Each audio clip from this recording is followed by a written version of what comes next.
So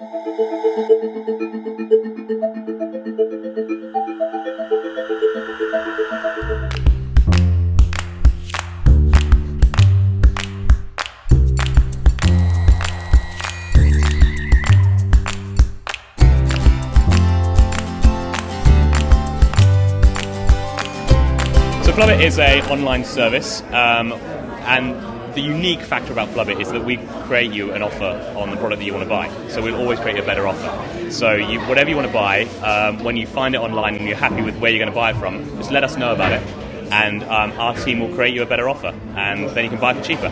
We're entirely different from the Groupon experience. It's a very different experience with us. With a Groupon or a Daily Deal website, you'll get an email every morning, and it will come through to your inbox, and you can click to buy it on something which they think you would like to buy. With Flubit, it's all about you. It's a completely personal experience. You get when you know what you want to buy, you let us know, and then we'll create you a discount on that exact product. And the discount is only for you. We're not about groups anymore, and it means that anything you want to buy, just can get a discount on. The concept has evolved over time. My initial concept I came up with 18 months ago had the same factors of being able to demand something, but we did try doing different things with social and all those different factors. But what we found is that what really matters at the end of the day for the buyer and for the merchants is that there is this personal interaction between saying, I want this, and you can get it for slightly cheaper. So over time, the team has just really evolved the idea, and everyone in the office has kind of focused us down to this simple process of just demanding a better offer. Before Flubit, I ran a video marketing agency with two co-founders. I did that for 3 years, and before that I worked in film. And I've always had little side projects on the going on with different things. So I think I ran a magazine for about 6 months and those sorts of things too.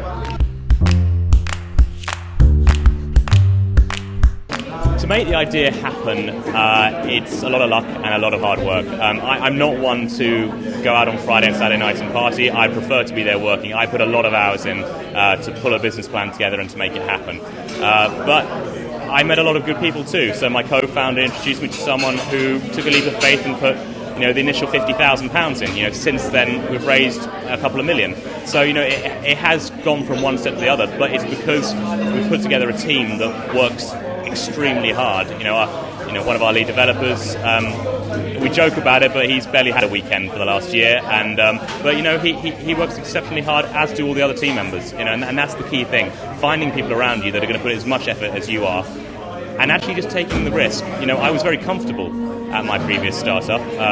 It was doing very well. It was turning over a nice lump of money, and we were moving forward, but there was something which I just wanted to go a bit further and do something which was even more unique and even more possibly ambitious. And I took that plunge and I took that risk, and I left with only the ability to pay myself for maybe 4 or 5 months. And I think that was very important.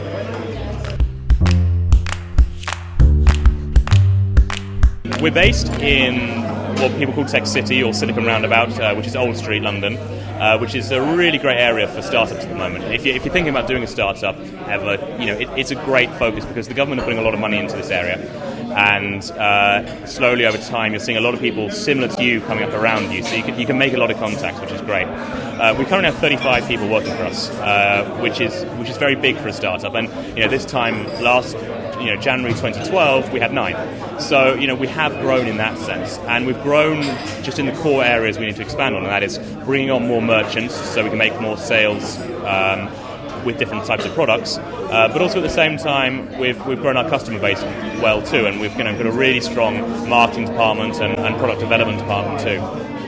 As you grow as a team, one of the biggest challenges is to make sure the HR responsibilities are there as well. It's keeping everyone focused and keeping everyone growing. We've got a big team, but there's no spillage, as it were. Everyone is a really focused position, and everyone is vital for the growth of this company. And that's how we've grown it. But also at the same time, finding people is incredibly difficult, and we've gone worldwide to find people. I think we have about 14 different nationalities in the company. So it's the hardest part has been making sure that you grow in the right way. not just adding people for the sake of having more developers, but making sure those developers have the right skills in the areas you need to improve, and making sure that you continue these expectations that people will need.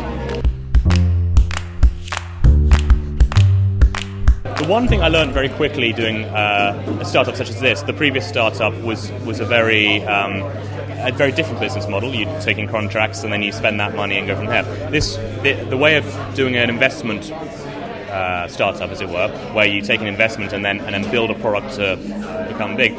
You're always looking at your cash flow. You're always looking at money, and that is a big, it's always something on the back of your mind.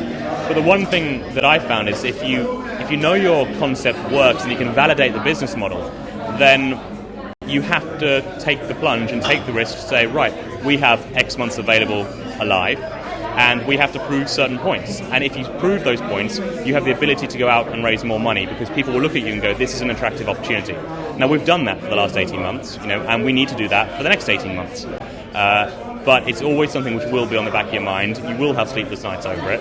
And I don't think you shouldn't have sleepless nights over it either, because as soon as you get comfortable with your cash flow, then you'll stop iterating your product to make sure that it really continues to drive the metrics and the KPIs it needs to.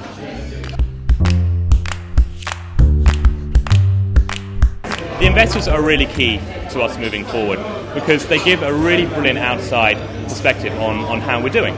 So while on the inside we may think that one area is doing really well, they will question us and they will say, well, let's take it down to a financial level and let's look at how that has happened.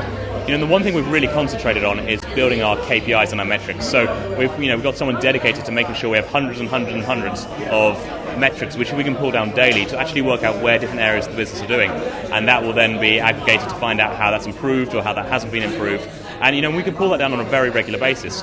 So with investors, we can pass that information on to them, and they can give this other perspective. Because whilst some of our investors haven't had great experience in e-commerce, they're obviously very intelligent and very responsible business people to be where they are today. So it's allowed us to improve in that sense.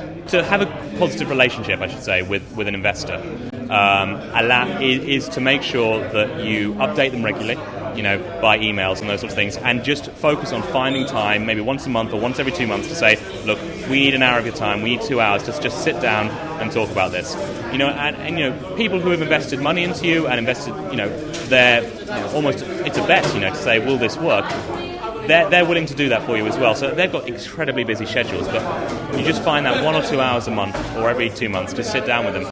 The worst thing you can do is when things go not so well, is to keep that in the darkness, because then 2 months down the line, suddenly you're saying, well, this hasn't gone too well, and then they're going, well, hold on, why don't you tell me about this? So it's just about being honest always and just giving the facts as they are.